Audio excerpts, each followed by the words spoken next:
Frontalis Sling, restoring vision one lift at a time.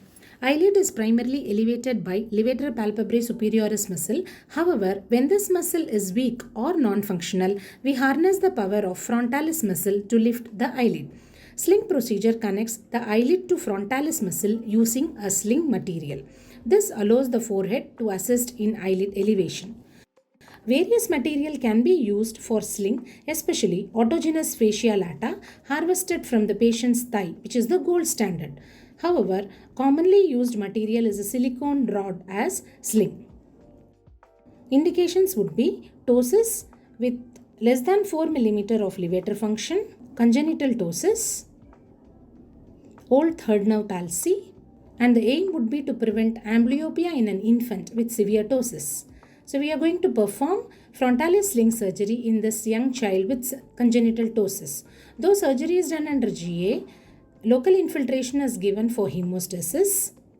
3 markings are done in the forehead, one corresponding to the lateral canthus and medial canthus, which is sub-brow, and a central stab incision which is 1.5 to 2 centimeters above brow in the midline. 3 markings are done on the lid corresponding to the medial, lateral canthus and center for extra anchorage. A subfrontalis pocket is made to bury the sling. Then the sling is taken. The right needle is inserted through the frontalis muscle which goes in the submuscular plane, through the brow, into the eyelid, in the muscular plane, comes out through the one of the stab incisions and is passed through all the incisions, taking care not to penetrate the tarsus, is reversed back, comes out through the brow and finally through the frontalis incision.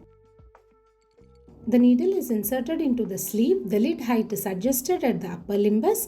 The sleeve and the stump of sling is buried in the frontalis pocket and the wound is sutured in 2 layers with sixoprolin or a sixovicryl suture.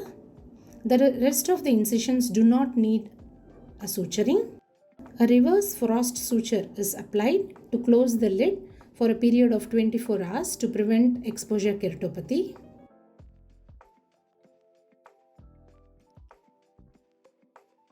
This is the post-op picture showing a good lid contour and adequate lid height.